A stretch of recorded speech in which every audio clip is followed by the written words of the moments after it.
everybody. Welcome to the first episode of Sophisticulture Live. We're back. It's happening. If you were not here last week for the dummy run, the idea is we will do topics of the week up front. We'll then have a hot takes section, which is very spicy, and we have a really good one from Siobhan that has been sent in at Popcorn Siobhan that I will be playing in that section, as well as one from our guest today. And then we will end with Rec of the Week. I'm excited. Are you excited? I'm very excited. And so I'm very, very happy to introduce you to our guest today. Her name is Wanji Hartig. She is a filmmaker and film content creator. We have a review from Megan Hilborn on Crime 101. So if you want to go read that review, it's up on Obscure now, obscure.co.uk. But we are going to first chat about the Bad Bunny concert that had a little bit of football before and after. And Wanji has only watched the first little bit of it and then clips. I've watched the whole thing. And I wanted to bring it up specifically for the podcast, not necessarily because everyone's covered all of it already. Like, everyone's talked about the significance, all the little Easter eggs. But I wanted to discuss specifically what role we feel this performance will play in kind of having discussions around Puerto Rican independence and more specifically colonialism, because the way the film, I'm not doing very well right now with English. The way the performance was set up was a very clear story about disenfranchisement, but also community. And he made a very clear statement at the end that, like, together we are America, and he listed every single country on the continent of America, which I thought was really powerful. Absolutely. And now there's a lot of conversation about, you know, whether the Super Bowl halftime show is a distraction or whether it can actually enact change. And I know the answer here is nuanced, but I wanted to ask you, Wanji, like, I'm not sure if you watched the Beyonce or the Kendrick ones, but what your opinion was. Yeah, okay, awesome. So what your opinion was on how these broadcasts interact with how we, art, and whether or not it stops us from taking action. Well, honestly, I think I'm with the statement that obviously all art is political. That's just how it is. So I think, yes, sure, a Super Bowl halftime show, it is a distraction in a way, but at the same time, it's a distraction in the good way as well, because when everything in the world and like all the horrible things that are happening at the moment, you have to have something. You have to have something fun. Yeah. And especially if the something fun is also raising awareness at the same time, not just completely wiping your mind from all the things that are happening, but also going, remember this. Yeah. I think it's good. I think it's great. I think especially the Kendrick halftime show as well was really, really good. But with Bad Bunny specifically, it's just this answer to everyone, the ICE situation. Yeah. It's just a very strong statement, in my opinion. Yeah, I completely agree. And I think it's that conversation around, I think we've been having this conversation, especially as things have escalated politically across the world, whether or not art has a place in that, or how art has a place in that, I think has become a very black and white game for a lot of people. And it's a shame because actually, for a lot of people, this may be their first introduction to the concept of Puerto Rico and how the culture operates and what the history of the country is. And with Kendrick, I think that was a year he united so many disparate groups of people.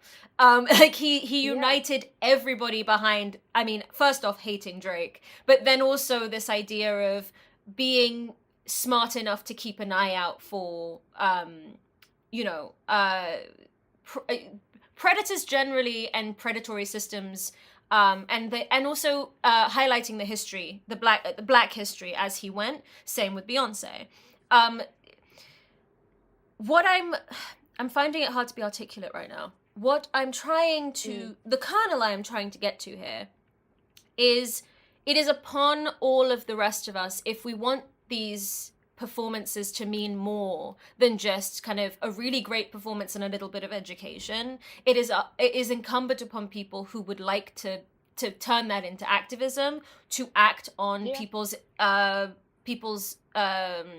enthusiasm, because the enthusiasm and the Canada stuff, I am obsessed. The current wave of people in Canada that are like, we're now Latina, you know, we were part of the roll call, and so now, you know, I'm from Canada, Ontario, a whippy.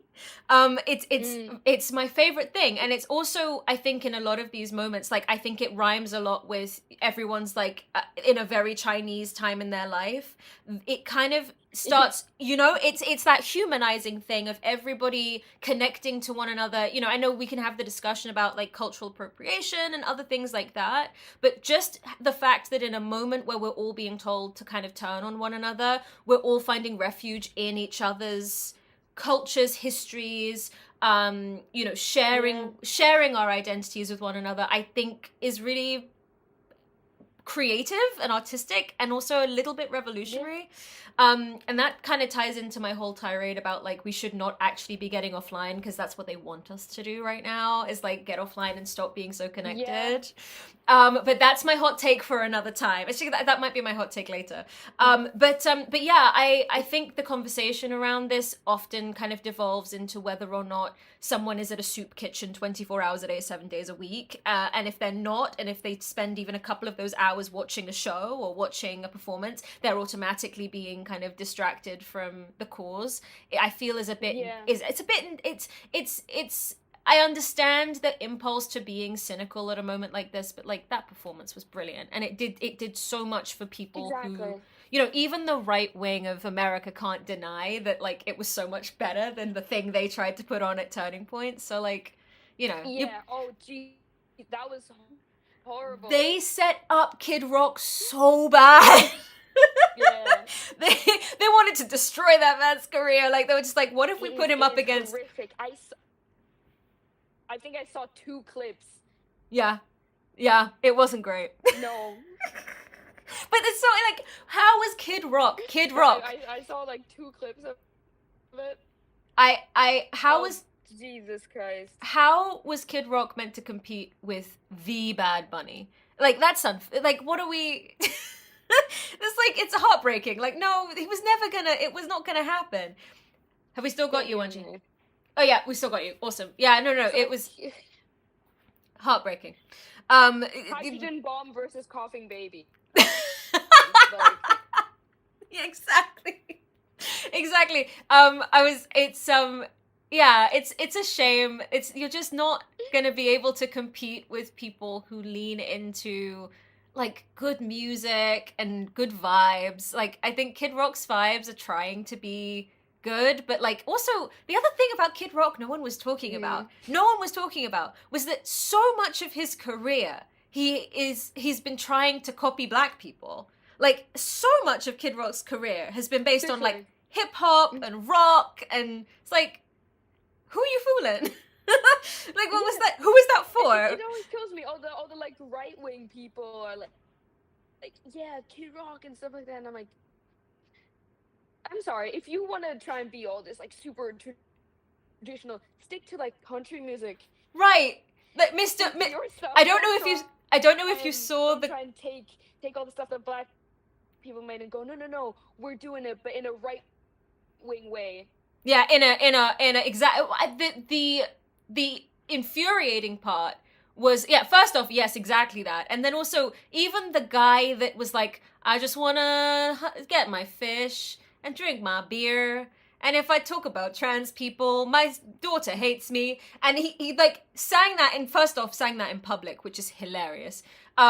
In public in front of everybody. I like, and it's like, okay, off you go and do your what, like this. It's the same thing as when right wing women are like, women should just be in the home and not speak, and I'm like, but you're speaking, you're right in front of me speaking. Why are you speaking if you don't believe women should be speaking? In the same way, he's like, I just want to get my fish, and I want to go fishing, and I want to drink beer, and I'm like, go. Why don't you go? Why aren't you doing that right now? No one's stopping you. No one. Literally no one.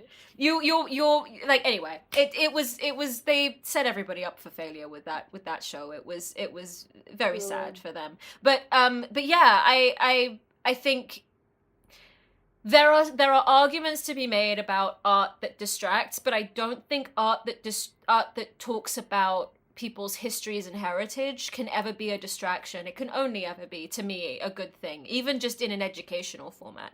So that's what I wanted to kind of talk about in terms of the Bad Bunny concert. I know you haven't seen much of it, but did you have any other final thoughts on that? I just love the moment where they have the kid falling asleep at the wedding. Oh yeah, I love that. The baby. Because I saw the answers on the entire internet, especially on Twitter. I saw so many people relating to that. Yeah. From any culture. And I just love that. We've all fallen asleep on a seat on some seats at a wedding, or you know. Yeah. It was adorable. Absolutely adorable. Chat, hello. Welcome to the Big Blue House. Dessa Lou said, in terms of what we were chatting about, with the Super Bowl halftime show versus TPUSA, Dessa Lou said, I believe they do these copies of better, more popular media as a purity test for each other and nothing really else. Like, how well can you emulate a black person while looking like a white person? That is, unfortunately, a lot of country music right now is just like, I wonder if we can rap. Like, there was so much rapping at the TPUSA function. And I was like, to what end? You know, like, it was, why are you guys rapping? Like, I thought that was degenerate and it caused violence and like, oh, you know, I thought it was meant to be like this terrible thing. Anyway, okay. The hypocrisy of the right wing will never cease to amaze me. Okay. Next topic. Now, this is just purely going to be my rant, Wanji, so forgive me. I am going to go off on one for a second because we're going to chat about Train Dreams, because I just watched Train Dreams, and it is indeed the one... Thank you. It is the one film you haven't seen yet. Just so that we keep some balance in the dancery tonight, did you want to just quickly discuss kind of your opinions on the landscape of Best Picture? Do you have any strong opinions about Formula One being there in Best Picture, etc. and so forth? Just any and all thoughts on the Oscars Best Picture race?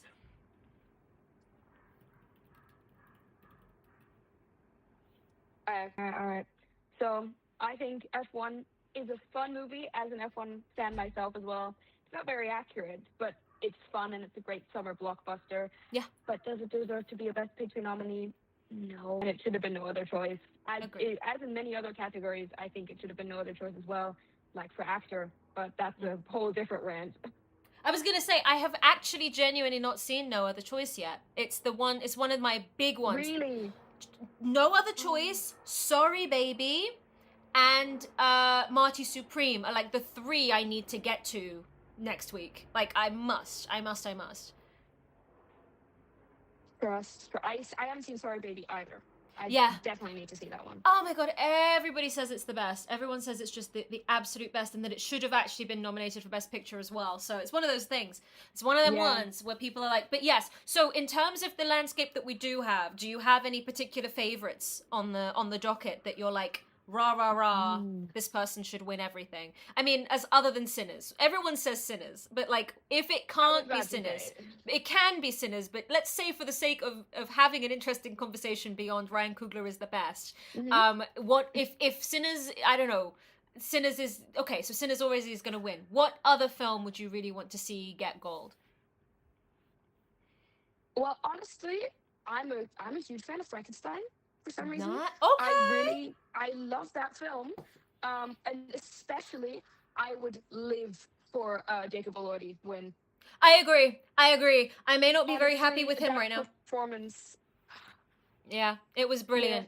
Yeah. It was brilliant. He opened completely up to me. I'd not been a big Jacob Elordi person up until that point, and that performance was insane. Agreed. Absolutely agreed. He was fantastic. I mean, we all know it's gonna win the technical categories for like makeup and hair, but I'd love some other wins as well, as said, like for actor. For sure, for sure. I completely agree. So yeah, I think other than Sinners, I think the film I really wanted to be in Best Picture is Testament of Anne Lee.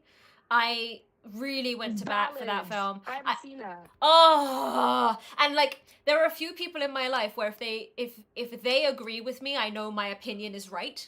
And one of them is my friend Michelle, who's also a contributor at Obscure, and he just saw it recently and agreed that like it was snubbed, completely snubbed out of all of the films. And I feel, to me, if any film were to take Train Dreams' spot, it would be Testament of Anne Lee, because that is a film that goes back in time and has something new to say that has not been said before about kind of pre-colonial England, and the past constructions of America, right? So I absolutely adored that film. We've lost Wanji's video feed, but what I will do is I will launch into my Train Dreams tirade, and then hopefully by the time I finish my tirade, Wanji's camera will be back online. So, yeah, sorry. Every problems. All good. We're ironing them out. You gotta just start sometimes and then see what the problems are gonna be, because sometimes you can't always decide or work out what the problems are gonna end up being. So this is good. We're learning on the job. We're getting there. So Train Dreams. I saw Train Dreams finally this week because I'm trying to patch up my my Best Picture nominations watch list. I only have 2 films after this I need to watch to be patched up completely, which is Marty Supreme and Begonia. I'm leaving Begonia till last because we don't have to get into it right now. You guys already know I have beef. I have beef with Yorgos. It is what it is. He will have to answer for his crimes in The Hague at some point. But Train Dreams, didn't know until after I'd watched it, was actually made by the same group of people, same duo that made Sing Sing. I loved Sing Sing. I loved it so much. And we were just discussing before we got on this call, me and Wanji, how we thought that was going to sweep everything last year or the year before last. Yep. And how weird it was that Sing Sing was snubbed completely across the board for so much stuff, because that film was absolutely fantastic. And that should have been, you know, a Coleman Domingo sweepity sweep, like fully sweep everything. And like cement him as like the star. Like he already is an icon and a legend. He doesn't need gold for us all to know it, but like that film and that performance, and the performances of everyone in that film, even people who weren't professional actors, were just mwah. It was, you know, a sight to behold. And it was such a well constructed film. So to find that out after I watched Train Dreams was quite a shock to me, although in some senses not really. Now, allow me, as you guys know, to put my political hat on, because I always have my political hat on, because everything in art is political, as Wanji very, very astutely said. So I'm watching Train Dreams. Random people of color, of all colors, by the way, you know, there's, you know, Chinese railroad workers, and, you know, there's a black bounty hunter, and there's different people that show up throughout the film, you know, Native American neighbor.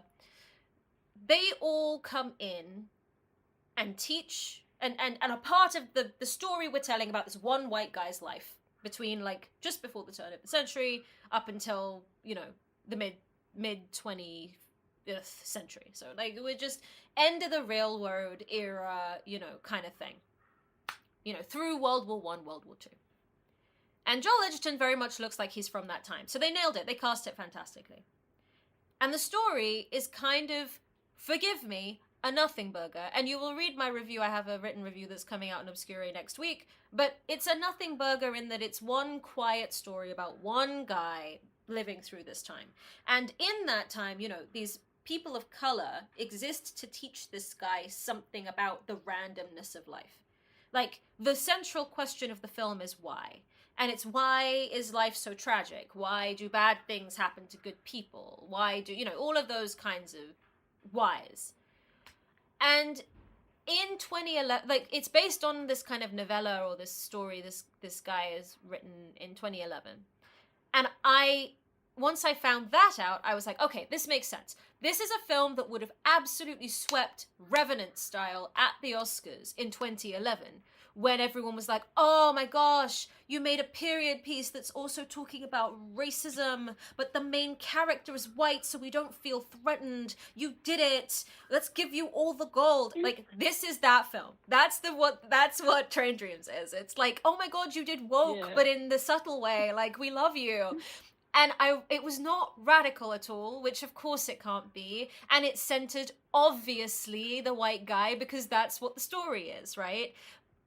Am I mad that, like, people of color are used as narrative devices to forward the story of a white guy? No, that's just any old given story. But am I going to vote with my feet and tell you it's a great film? Like, no. Of the films it's nominated against this year at the Best Picture, like, it does not stand at all against any of them. And I would say, furthermore, Testament of Anne Lee blows it out the water. So now I'm even more confused, because one group of my friends is saying, sorry baby, the other group of my friends, including Wanji, is saying it should have been No Other Choice, and I'm here with me and like two other girlies going, okay, but Testament of Anne Lee as well. And so I'm looking at Train Dreams going, why are you here? I'm looking at Formula One going, why are you here? Like, this is a very unbalanced field.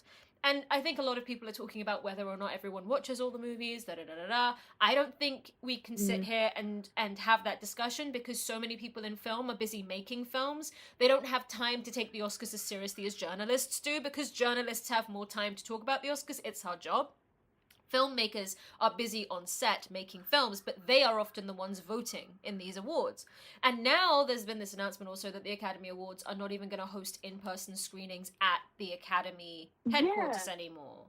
Which is, I mean, they're saying it's a recession indicator, but I think furthermore, it just shows that, like, probably no one was attending them. It was not economically viable for the Academy to do them. These people are on set year round. Like, going and doing an Oscar campaign means you don't get to work for like the first couple of months and the last couple of months of a year, because you have to go to all of these dinners and parties and campaign events. And I think it's part of the reason so many actors often don't turn up to these events and don't campaign for themselves, and sometimes don't even want to go in for the Oscar at all, because it takes time out of the year, the full production year, for you to do it. And it's not as viable as you would think. And the reason I say all of that is to say it's unbalanced, probably because these were the films anyone managed to see this year. Right? If you did not make the film really readily culturally available to a very specific group of people, it wasn't going to make it on the list. And I think with certain films like No Other Choice, which were much harder to find, I have not been able to find No Other Choice for a while here in the UK, and Testament of Anne Lee, which is really difficult to find, and Sorry Baby, that only had a very limited A24 theatrical run. And you know how A24 runs are here in the UK. They ridiculous. it's I don't know what they're doing. I don't know why I do know why they do it, but I don't know why, now that there's been such a stink about it, they don't change it or have some kind of distribution partner that can allow them to do day and date releases both in the US and the UK. And I don't know, but it's a shame, because I think a lot of really great work is being lost in the middle with A24 and Neon, where there's certain films that are really, really good when people find them, but because they're not being found, they're just disappearing. So yeah. I absolutely agree. So to bring it all full circle back to Train Dreams, I honestly, so many of the films that are nominated this year are brilliant, are really, really brilliant. So it was jarring to watch one that had been nominated, and I was just like, I know what you're trying to do. It's a quiet story about one white guy, and all of these events in his life make him question the concept of life itself and what it means to exist and why it's so tragic. But like, okay, we get kind of one or two of those films every year. This one was not. This one wasn't special in any way. It wasn't technically special in any way. It's not like they did some crazy stuff with the camera. There wasn't crazy amazing. It wasn't like. It was crazy amazing acting, but crazy amazing acting happens everywhere all the time, because we're very lucky to be blessed with a lot of very talented actors in the industry right now. There was nothing storyline, like they didn't jump around in time, they did it linearly. Like, I'm confusion, you know? Why is this Kansas, but this is not Arkansas? It is confusing me why Train Dreams is on the list. And I don't want to ascribe it just to the fact that all of the characters were 2D, because I did kind of feel that all of the people of color were 2D. I did also feel that the main characters were also 2D. It was somehow you managed to show me this entire man's life, and I somehow don't understand him, because everything happens to him. There's very few actions he takes. Like, his wife happens to him, his job happens to him, all these characters he meets along his journey kind of happen to him, and he just kind of reacts. And, like, you know, like, it meant like self-insert character style. It's perplexing. I don't have any vitriol. I'm not doing a Yorgos like screaming match. I'm not angry. I'm just confused. Anyway, that's my Train Dreams. Yeah, that's my Train Dreams rant. Apologies. That took that, you know, I can go on forever. But yeah, it's say though. I just have to, because you said the thing about the films not being readily available and that being a reason why a lot of them aren't nominated. Yep. It Was Just an Accident has exactly that problem as well. There you go. Thought of that. That's another fantastic film. There you go. I still haven't seen it. I believe it only just came out in the UK like last week or 2 weeks ago. I think so, yeah. But as a limited release, which is the other thing, it's like, come on, work with me here. I want to support. Neon film. There you go. I hate it because the film is really fantastic, and it's just getting lost in the. It gets put into Best International Feature, and I'm surprised it got screenplay, but it just feels like they're good enough. Yeah, it's and it's a shame also because so many of the films we have just mentioned premiered at Cannes last year, and I remember how much money these guys dumped into these films at Cannes. Like, there were posters everywhere, or not posters. There was notices everywhere, and it was in the program, and there was all sorts of press calls, and it's expensive also to take your film to Cannes. No Other Choice went to Cannes. It Was Just an Accident went to Cannes. Sirat is another one that everyone was talking about that was amazing. That went to Cannes. There was, it's the place international features go to be seen. The Secret Agent went to Cannes. That's where I saw The Secret Agent. Speaking of films that should be nominated as Best Picture, which it is, isn't it? Let me just check, because I have notes. I have my notes. I have my notes. I'm sure it is. I never trust myself when I do this. The Secret Agent was nominated for Best Picture. Yeah. And you know what? That is the one other film I will accept winning over Sinners, because it is doing what its predecessor of last year or the year before did. I'm Still Here. The Brazilian film I'm Still Here, which was also an analysis of fascism and the brutal dictatorship in Brazil. And I think what Americans are doing is living vicariously, or using the art from Brazil based in the 70s to analyze the political moment in America now. And that's why now these films keep getting picked up internationally and then in America as being like amazing films, because they're kind of processing. I think we've done a lot of processing through like World War II of like how fascism operates, and now it's like, okay, well, here's how Brazil dealt with it in the 70s, and there's now 2 films that have climbed the ranks. I love it. I love independent cinema. I love international cinema. But yes, literally. It's such a shame about It Was Just an Accident as well. Highly recommend, because a lot of people have recommended it to me. I still need to watch it, but I highly recommend everyone try at least to go see it, because it's also, I believe, if you can find it, it's an Iranian film. It's Jafar Panahi. Yeah. So, and he's, and he put himself in a lot of danger to make that film as well. So shout outs. Crazy stories from set. I mean, I can't imagine what it's like to film, to make something under such high pressure and such danger. It's crazy. I mean, Iranian filmmakers generally are the strongest filmmakers I can think of, other than maybe Palestinian filmmakers. Like, Palestinian and Iranian filmmakers are built different. Like, they are making full-on comedies, dramas, documentaries in the middle of, like, the worst conditions you can handle politically. We owe them so much. Okay, so before we continue to the next topic, which is me dunking on Paul Thomas Anderson really quickly, let's check the comments on the YouTubes. What a nonsense nom for F1. Yes, indeed. Yes, indeed. Yes, indeed. I would have loved to see Hedda. I also agree. Hedda was fantastic. I haven't seen that film yet. I definitely need to see that. Oh my gosh, Nia DaCosta, my beloved. So it's so good because it's maybe the first time in history that two Black American women came into the racial politics of Britain and nailed it. Nailed it.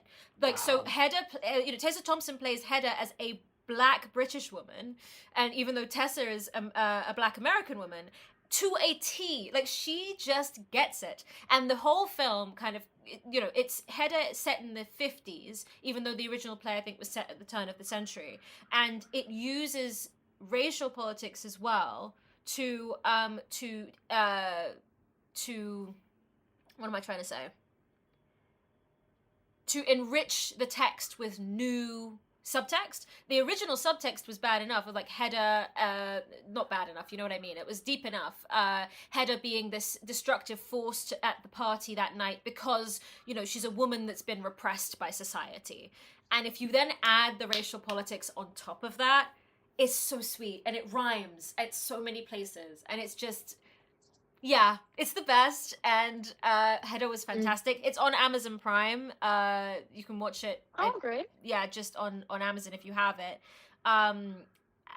It's so good and it's very well shot. And Nia DaCosta is a genius. And that I think it should have. I think at least Nia should have got a director nom for that. Especially after the years and years of good work she's made. Like, it's kind of almost a Leo DiCaprio situation. Don't get me wrong. It's not like it's not like a huge Leo DiCaprio situation because she's got like a couple of solid years, like about a decade of really great work under her belt. That's at least a nomination for Best Director, and like a Best Picture nom would not have been out of place. Let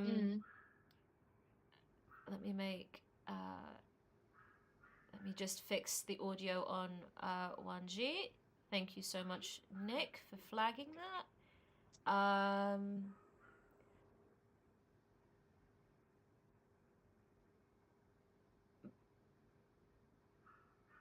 The screening where the whole 2023 thing with To Leslie happened. I do not know what that is referencing. Do you know what that's referencing, Wanji? No. I wish. It rings a bell vaguely, but I don't know. No. I cannot remember. Anyway, okay, cool. So this next we can just do this next one really quickly because we are actually way behind. So let me just, actually, you know what? We're going to cut I was going to quickly talk about the fact that Paul Thomas Anderson, he was giving some award to like Sean Penn, Benicio del Toro, and Leo DiCaprio. And he was like, we don't have many movie stars anymore. They're a dying breed. You better award these guys everything because, these guys are a dying breed. And I'm like, you just need to wait for like Jacob Elordi to season. Yeah. You just need 20 more years of Jacob Elordi and then he'll look like Leo DiCaprio and be just as mysterious. Like, we do have movie stars. Yeah. We have so many young stars, especially, that's a crazy thing to say when in your film you have Faith Infinity, like, up and coming. Exactly. Come on. I'm sure he was being a little facetious, but there comes a point where if the pull quote says, movie stars are in short supply, I'm like, mate, are they? I mean, we just discussed Jacob Elordi. Like, say what you want about Timothée Chalamet. He's moving like a movie star. I think absolutely. Like the buzz, he creates all the buzz, and he's out and he's doing the things and he's passionate. Whether or not the passion is behind a movie that actually works is yet for me to be seen. But like, yeah, we have movie stars. We're good. It's okay. We don't have to put down. I just feel like we don't have to put down other men to lift up other men. Like gender solidarity. Like. You know, when one man wins, we all win. Exactly. I mean, and I also think just the whole discussion of like, oh, movie stars are like dying and stuff. I'm sorry, everyone always casts the same already famous people in their movies. If you want more movie stars, you have to cast new talent. Come on. That's just how it works. And also, like, and not spend so much time going, the new crop are bad. Like, oh, they're not mysterious enough. Yeah. They have Instagrams, so they're not real movie stars. Like, mate. Anyway, let me move on quickly, or we're gonna end up running over schedule. Wuthering Heights. The girls aren't happy. It's not been great. Nope. Emerald Fennell, on multiple occasions leading up to this opening weekend, was like, you guys don't matter to me. I'm gonna make the movie I want to make, and actually, I don't really care because this is what I want to make. And everyone was like, bet, okay, that was ass. And that's all I've seen. It's a bad movie. What have you heard on the streets, with your ear to the ground? With my ear to the ground, well, my ear to the ground has been a lot on Letterboxd, where I've been looking. Oh my god! I mean, there's a lot of very mixed things. I will say I've not just heard bad stuff, but the only good things I've heard is people saying, if you ignore that it's Wuthering Heights, it's a fine movie. And I'm like, I mean, sure, but I don't know if that's what I'm going to do when I watch an adaptation of a well-known novel. I'm just going to ignore that it's an adaptation to stomach it somehow. But no, I've just heard a lot of people say whatever you expect from a Wuthering Heights adaptation from her is exactly what it is. Which is tragic. Like that's the only word I can think of is it's tragic for the girls, because there's apparently it's not the full book, so she's not even adapted the full book. There's a whole bunch of stuff missing. The racial politics, obviously, we all know had been completely stripped out. Oh God, yeah. Which you know, if that's going to be your choice and you're going to stand 10 toes down in it, what a lot of people in my circle, even the brown girls, were saying was like, well, okay, if you're going to go full into, okay, it's Heathcliff and Heathcliff is Jacob Elordi, it better be hot. Chat, I'm hearing it's not even hot. I'm hearing it's not even hot. She tried to make it hot. It's not even hot. And everyone's like, well, now, like, to the point that one of my friends literally said, you know what? I appreciate Saltburn more because that was at least hot. I was like, Saltburn apologies in 2026 was not on my bingo card. She it's a shame. I believe, and I mean, this is a bit of a hot take, I believe in the director's full discretion. I do believe in auteurship. I love auteurship. I love the idea that someone can come in and go, this is going to be my thing. I think what people are finding difficult is that you called it Wuthering Heights. It's not an adaptation that you're pulling away. It's not something that you're coming and building separately. You called it Wuthering Heights. And that comes with expectations. And the problem with those expectations is that if you've decided to make Wuthering Heights the Barbie movie, which slay, I love a good remix, you know, let's do it.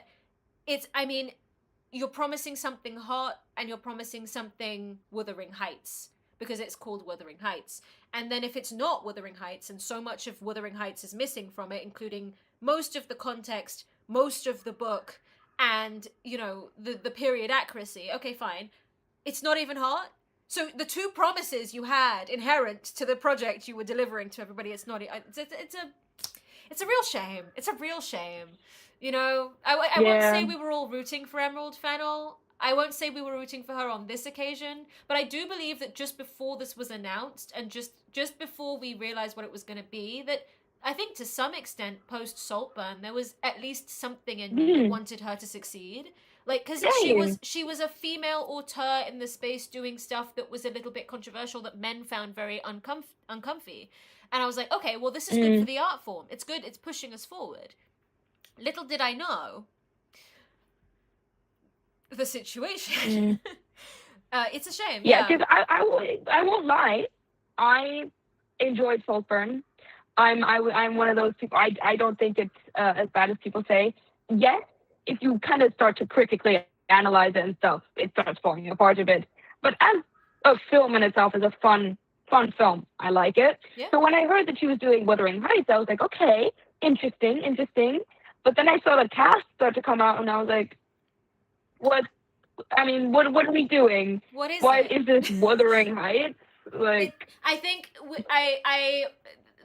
the streets are saying woke 2 has arrived and we're all getting woke again. And I just feel that this is the watershed moment where people decide whether or not they care more about, you know, Jacob Elordi being in a movie, or whether or not it's actually accurate to you know, how it would like be in the book. Because I don't think prior to this modern moment people really would have cared, but now they really care, because it's part of, I don't know, I think it's part of people enjoying things now, is that there's a certain level of fidelity.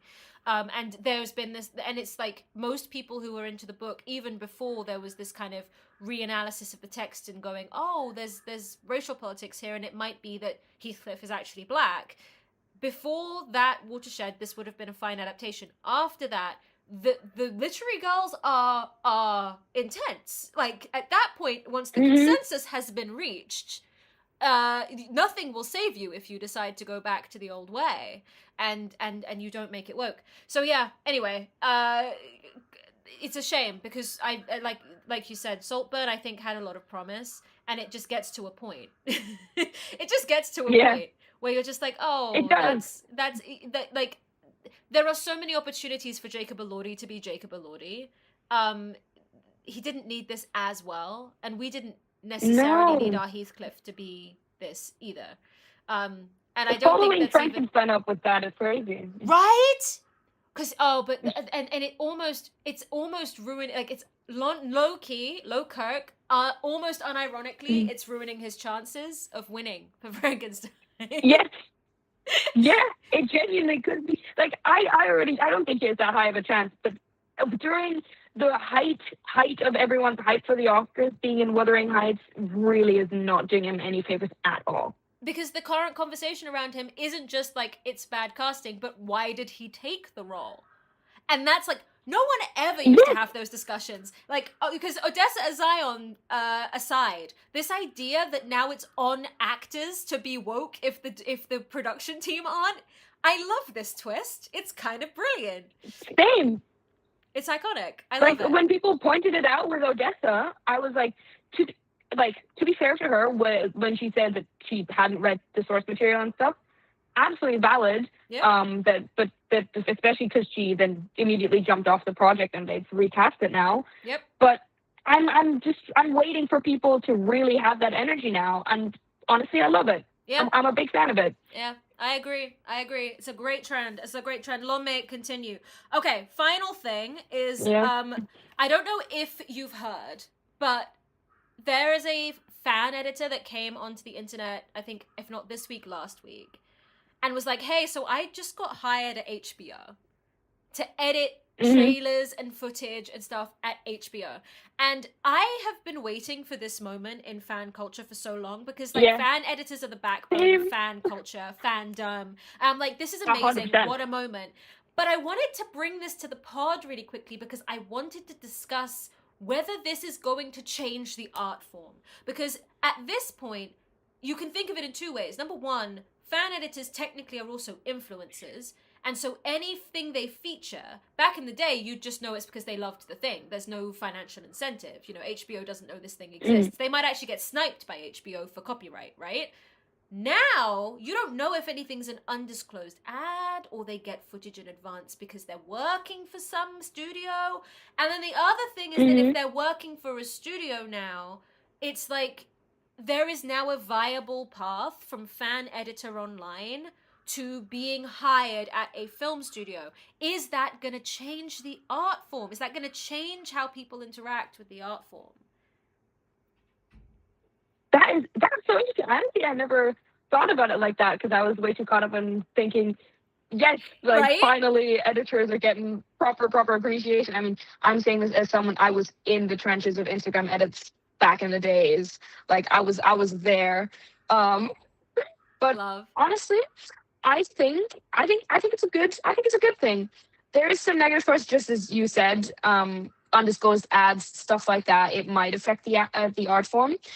But as someone who just enjoys edits, seeing them posted like on official accounts and all those things, I'm just like, that meme of people going like, "Oh my god, it's two cakes."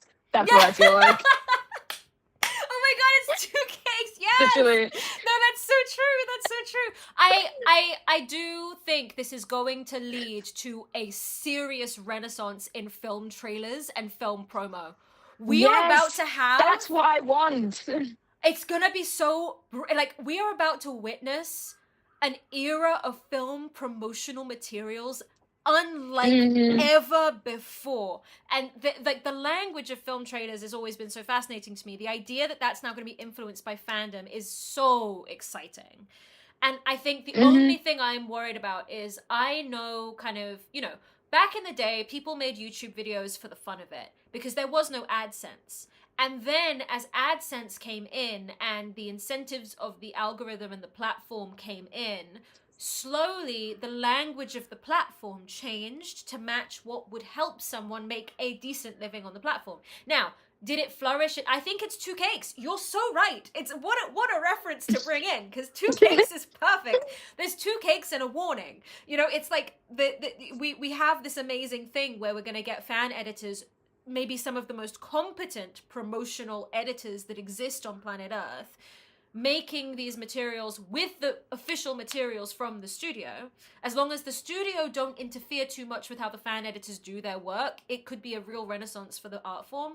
But it is also that thing of like, it may potentially change the language of fan edits outside of film studios. So like people who are just starting their fan edit journey. And I would hope also that it doesn't put too much pressure on people, because one of the things that helps when you're in fandom to develop your skills is that you don't worry too much about what other people think or whether something's really polished, so you get a chance to fail and try again. If people are thinking too much about a career portfolio too early or something that could help them get hired, it may make people less risk averse, and that's not going to be conducive to creativity. That's my one concern. That's my me overthinking being too woke one concern about people getting hired at HBO.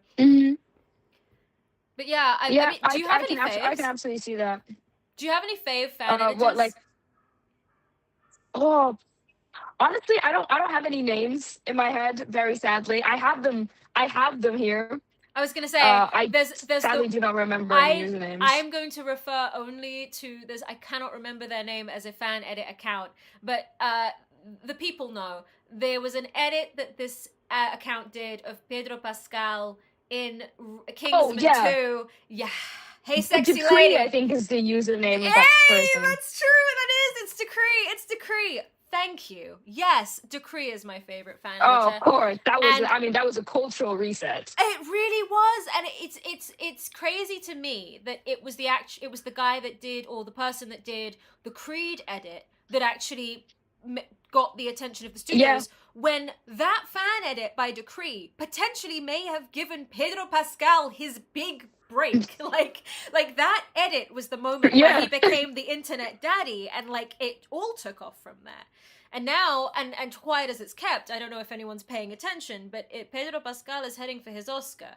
I don't know if you've kept an eye on the projects he's working on, but he's working with Todd Haynes. He's working with Tony Gilroy right now, who made Andor. He's gunning for his Oscar. He wants gold soon, Deserved, honestly. Amen. Okay, we're gonna check the chat. We're so behind. I'm so sorry. Wanji, are you okay to stay on for another half hour? Of course. Bless your heart. Thank you. Appreciate you. Okay, so let's quickly check the chat. Check the chat. I saw a comment about To Leslie getting a nom for Best Actress even though no one saw it. Idessa, I do remember this. This was Andrea Riseborough's guerrilla campaign that they did a year or two ago, where they were just like, we're going to get as many people in the Academy to watch the film and vote her in, and then she got the nomination. And so I think it just comes down to determination, which studios are getting the film in front of as many people as they possibly can. To Leslie was like an underdog story versus Formula One, which is kind of like, it looks like Apple TV just dumped a bunch of money in, but the story is the same. People adamant they are going to get the film in front of as many film people as possible. And that's a very difficult task because film people are on set working. The people who vote are working all year round. You know, there's another filmmaker making another thing, and another filmmaker making another thing. So it's very difficult to get it in front of people. But yeah, do you remember that, the 2 Leslie thing?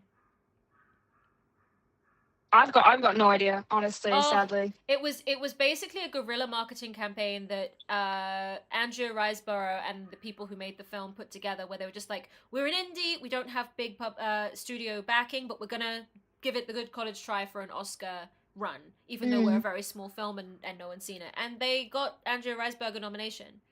Riseborough. Yeah, they got her a nomination. It was a big deal. It was a bit of a coup. It was only a couple years ago. I refuse to even hate watch Wuthering Heights. That movie pisses me off so much. Yeah. Did Omnia just say low Kirk? I watched too much of Sam Piker. That's my problem. Same time, if it goes too crazy, people start treating it a bit too try-hardish, and it'll ruin the fun. Imagine if suddenly the companies decide to recruit the best fanfic writers to be the show's screenwriters. Oh no! That's a whole wild conversation. That is, but if you think about it, fandom. Okay, this is something else I want to write about, because actually we've gotten to that point. It's not every single film, but there are a lot of book adaptations of books that are very clearly adaptations of fan fictions that are based on other TV and film. And that was like red, white, and royal blue. Exactly. And I think in that specific case, what Nick said has already come to pass. Like, we are watching, Heated Rivalry, I'm pretty sure it's at least written in the same style as someone might write if they were writing fan fiction. And it has had a massive impact. And so I think fandom, fanfic, fan editors, all of that is actually mainstream now, but no one knows. It's still, we know we know what it is, we see it, we know it's mainstream, but no one knows that it's us. And when people realize it's us, there's going to be some massive backlash, because people can get really, it is misogyny, but it's just general distaste of women's spaces or fandom spaces generally, because they're full of women, queer people, trans people, and so they have a real distaste for fandom spaces. But in the meantime, let's get a heated rivalry or two going. Why not? Yeah, fanfics are literally the foundation of fandoms. Heated rivalry is literally a Stephen Rogers and Bucky Barnes fanfic. Well, moving on. Crazy. I mean, not surprised. Right? Okay, so we are going to do our first ever ad read on the Obscure podcast. So are we ready? This is me doing an ad read. Are you ready? It's an ad for Obscure, though, so we haven't got actual sponsors. Obscure is sponsored by you, our viewers and readers, and we're a proud indie publication. You can sign up to our newsletter for free at obscure.co.uk, or support us with a paid subscription for £5 a month or £52 a year. You can also shop our merch collection at shop.obscure.co.uk.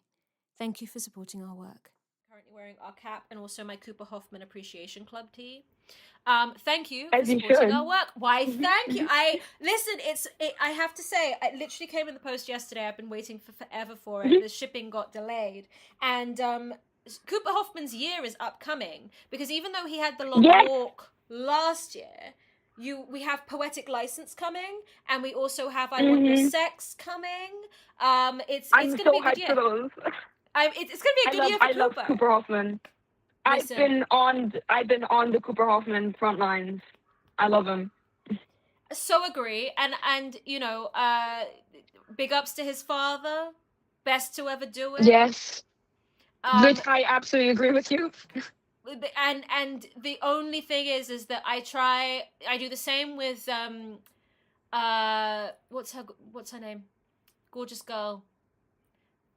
I don't want to say how everyone knows her, because that's the one thing I try not to do. Her dad is an evil billionaire, but she is an icon. Her name begins with V. Oh my god, yes. Her name begins with V. I'm blanking on her first name. Oh, this is embarrassing, and I'm doing it on live too. Let me check chat. Chat, can you chat? Save me. Chat, save me. I'm Save me, thinking, chat. it's not Vivian, is it? Vivian, I think it is. Oh, it is. Yeah, it's Vivian. Okay, It's, good. It's, Because I was thinking, I wasn't sure.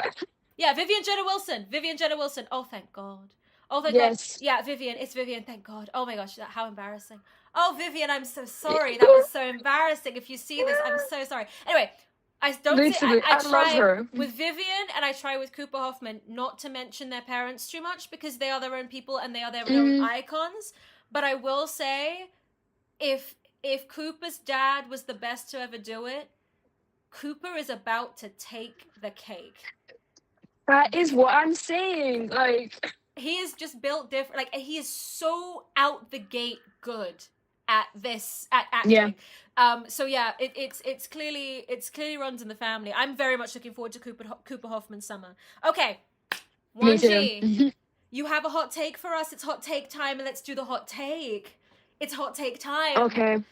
So Wanji's hot take. Let's go. Hot take time. I think I'm not gonna lie. When people say, I don't know if this is the hottest of hot takes, but the discussion around Hamnet and Chloe Zhao, and that the film is just, it's so sad and it wants to make you sad, and that's why it is playing on your emotions, and that as if that kind of takes away from the film. I think that conversation is ridiculous. Absolutely ridiculous. And I will say, it might even be a little bit misogynistic, because I don't hear those conversations when people talk about, like, Manchester by the Sea, Beautiful Boy. Those are like, these are so sad, heart-wrenching films. And I'm sure they are. To be fair, I haven't seen them. I'm sure they are. I've only seen Beautiful Boy. There's like, I've only seen Beautiful Boy, and it is relentlessly sad. Train Dreams is also relentlessly sad. So this relentlessly sad thing is just being reserved for Chloe Zhao, because there are other relentlessly sad films on the docket. Exactly. And it's and I'm like, why is this all of a sudden a problem when it's made by a woman, when it's about a woman? Like, why is this the discussion that we're having, and that's as if that somehow discredits the films? I've seen publications call Hamlet this year's Oscar villain, and I'm like, why? Where did that come from? I don't know where that came from. It's baffling to me. It's crazy. Because it's such a brilliant film, and Chloe Zhao just never misses. Yes. It's just her. It's fantastic. It's her misfortune that she's up against Sinners this year, because otherwise she would have done a Nomadland with that shit. Like, she would have just swept. But she is up against Sinners, and everyone's up against Sinners, and they are not going to win against Sinners. But agree, major agree. I don't know where this Oscar villain thing came from. It's crazy. It's like, I know there's been a bit of a backlash against Paul Mescal, and I have also been I'm not gonna lie, I have also been part of that backlash against Paul Mescal. Like, that's a cross I'll have to bear. But I've not understood why people, when you say it's misogynistic, it's so true, because no one says, like you said, no one says that Beautiful Boy is manipulative. Yeah. Manipulative is a very charged word. It's a charged word. It's a very sexist word. It's when the films, people saying, this film just wants to make you super sad. That's what every film wants to make you feel an emotion. Why is this a problem all of a sudden? Like, this is like, and I think what it is that it's, to me, I think the reason people are reacting that way is, on the internet, for clicks, the best thing to do is to be a contrarian. And the problem is, there's no real way to hate Hamnet. It is simply just a master at work landing it yet again. Like, it's very difficult to be controversial about Hamnet or have some kind of conversation around Hamnet, because it was just a very well-made film, acted fantastically over the course of those 2 hours, and directed perfectly. Like, she nailed it. And it had, I remember the screening I went to at TIFF to see it. I left that place shaking and racked with sobs. Like, oh my God. Oh my gosh. And like, at the London Film Festival. Same. It's like uncontrollable sobbing, and everyone else in the room was also, so like, you could hear people sniffing as I'm coming down the stairs of the auditorium.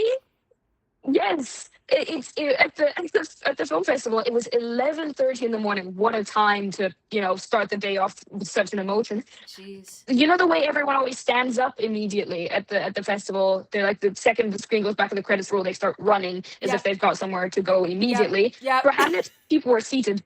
They stayed seated and didn't immediately get up, and that alone proved to me that it's not just me and that everyone just found that deeply impactful at the moment.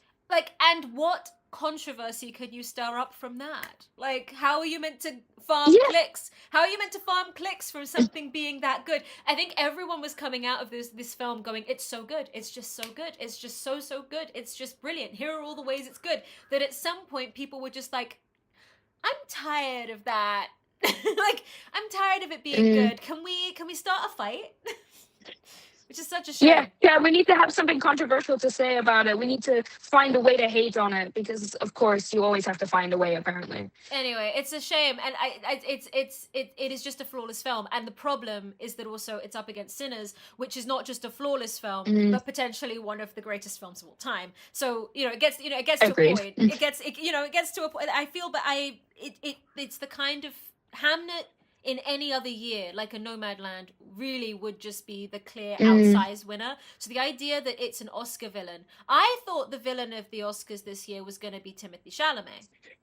Why they're bringing Hamnet into anything is beyond me. Because the villain is meant to be someone that hates that wants it a bit too much, and like Timmy clearly wants it way too much. I agree. And I would say way too much even for his own skill level. He's very proficient. He doesn't need to be acting that way. He doesn't need to be jumping up and down and all around doing a Tom Cruise. I just feel like okay. Amazing hot You know what take. though? I must say real quick on the March Supreme thing, on the marketing, one thing that I will give him, was he going a bit too crazy with the awards campaign? I will say so. But when it comes to the marketing for the film in itself, it worked. My friends who were not even into film that much, they were talking about it. Yeah. They were saying, oh, we're going to go see it. So you know what? Kudos to him. He did it. I could not agree more. Yeah. He did it. He did I mean, are we going to see Marty Supreme bomber jackets at the thrift store in the next 2 to 3 weeks? Of course. But like the other, like it was a brilliant work. It was brilliant work for and brilliant cultural work on both Timmy's part and A24's part. Just brilliant. Like, no notes. The only thing is he's also running for an Oscar, and the Oscar voters are all 60-year-old boomers who don't like it when you Dougie at the award ceremony. He's so New York. He's so New York. Okay, our next hot take comes from Popcorn Siobhan. Now, Popcorn Siobhan is not with us currently, but she has sent us a voice note of her hot take. And I believe the desktop audio should pick this up, and you will be able to... My name is Siobhan, and my hot take is that we should be nominating animated films for more things at the Oscars than just the animation categories, especially Best Picture. I can think of a few examples where animated films have missed out on Best Picture, but worse films have got in. For instance, last year, Flow didn't get nominated, but Emilia Perez did, where Flow is an infinitely better film. I also think it'd be fun to see animation in other categories like production design or cinematography, or even like best director or best supporting actress. I just think it's not really seen as a proper medium to tell films on the same level as those are live action, and I would like to see a change. Amen, Siobhan. So Siobhan was basically saying that we need more animated films in more categories at the Oscars, especially Best Picture, but also production design, cinematography, supporting actress, actors, because she very, very astutely noted that there have been years where, say, a film like Flow didn't get into Best Picture, but Emilia Perez did, which... Oh, God. Travesty of cinematic proportions, because that film was very, very bad and somehow managed to make it to Best Picture. Right. One might say the F1 of that year's ceremony. I won't even. I don't even think. Yeah, I think it's the crash of that ceremony. Yeah. Like not even close. Crash. I can. Oh my gosh! It's. Yeah. So I think Siobhan's hot take is fantastic. I don't know how many animated films have I seen this year. I think the real big one that everybody is talking about is K-pop Demon Hunters. And the idea that that might be nominated for more stuff at the Oscars this year, instead of maybe the less well-received films like F1, makes a bit of sense, but I understand why it wouldn't. I don't think K-pop Demon Hunters is an Oscar film, but Flow most certainly was. No. Were there any animated films you saw this year on that level that would be like Oscar films? That's okay. Here's the thing. There's two other animated films released this year that I've seen, and that's the Demon Slayer Infinity Castle and the Chainsaw Man the Reese Arc film. Okay. Both of them, I think the Chainsaw Man one was the highest rated film of last year on Letterboxd. Oh, wow. Fantastic films. But I think neither of them even got a nomination for Best Animated Feature, which a lot of people had a discussion about that. But the only problem with those films is that they are, in their own right, they're fantastic films and especially very, very stunning.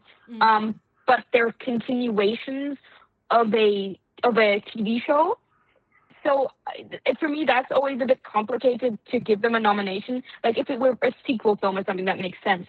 Yeah. But to understand those films, especially like the Demon Slayer film, you have to watch like 3 seasons of a TV show. And I just don't think any Oscar voter is going to do that. No. I mean, they barely even watch the films, so they just kind of stand no chance. Yeah, that's why. But I definitely think they would deserve it. I think those films are better than like Zootopia, the second one. I actually did see that one as well. Yeah, I think the Demon Slayer and Chainsaw Man are better than that. Even though I really like Zootopia too. But yeah, I think I completely agree. I think. What I think it's a chicken and egg situation where films like Flow, I think, would have been great ways to crack it, where they go, see, this is a really great film, regardless of whether or not it's animated.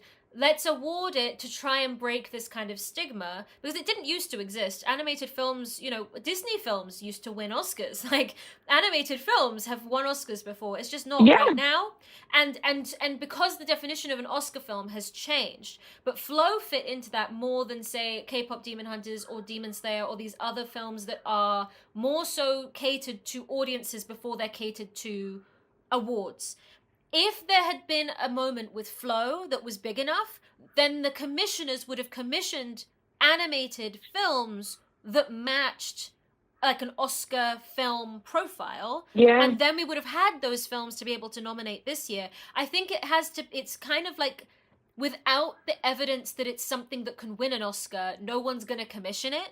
So it's going to take another gutsy independent film in the animation space, and I'm sure there are many, and there will be many trying. There is one. Oh. Oh, we lost you. Oops. Am I back? You're back. Hey, you're back. So you said there is one. Perfect. Yeah. I'd say it came out a few years ago, maybe in 2023 or something like that.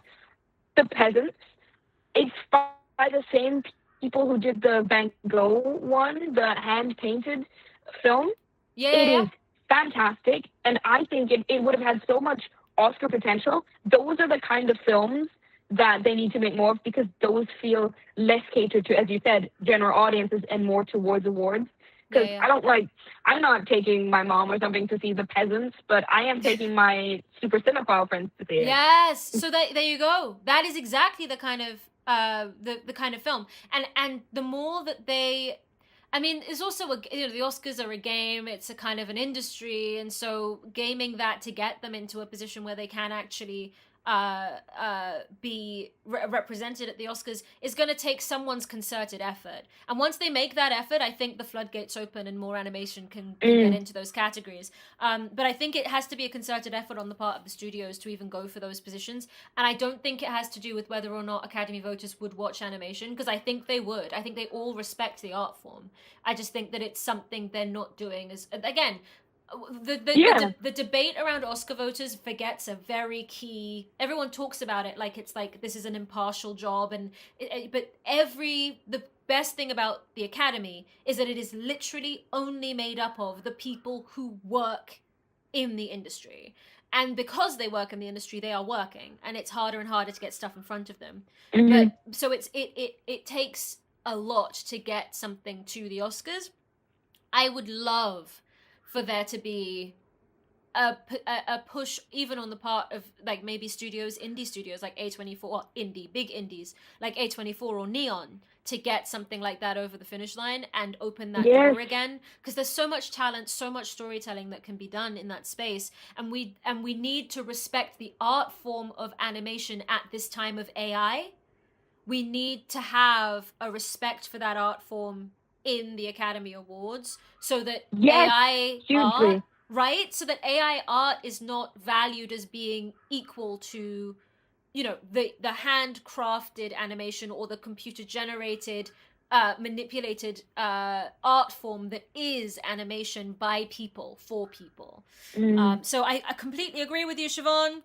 Like, brilliantly hot take, but absolutely fantastic. Because we are short on time, I will cut my hot take, which was about Wuthering Heights. I will leave that be. I'm going to do another quick ad read, and this time I'm going to do a full screen of my face. So let's see if that works. Okay, hello, hi. Here we go. Here's the ad read. Here's the second ad read. Offline Algorithm is a weekly column from Obscure collating interesting things from across the internet in an anti-doom scroll format. Everything from niche Substack articles to deep dive podcast episodes, you get to decide what you interact with. Sign up for our newsletter for free at obscure.co.uk to get Offline Algorithm in your inbox for free every Sunday. And I have already heard from my friends that they absolutely adore Offline Algorithm, and because a lot of them don't have Instagram and they don't have TikTok, and so we send YouTube videos, Substacks, podcast episodes of interesting things across the internet, not just kind of, here's what I wore on Thursday. It's also like a little bit of politics, a little bit of philosophy, some good stuff. It's fun. Okay. Rec of the week, and then we'll head home. I have a rec of the week because there's been a lot of talk, you know, let's say it, there's been a lot of discussion in the news about the Epstein files, and the Epstein files are atrocious and terrifying. And there is a film, this is not to negate your taking action in any way that you can. You take the action the way that you can politically to make sure that things like this never happen again. But if you now want a film that is catharsis, that seems to also be based in the personal experiences, or at least the experiences Zoe Kravitz has had with other people about this kind of abuse that happens, my recommendation for the week is that everybody goes and finds a copy of Blink Twice. Zoe Kravitz's directorial debut, which I believe she also wrote. I'm going to bring it up on the desktop right now just to see if there's anything she based it on that's more specific, because I adored this film. Have you seen Blink Twice, Wanji?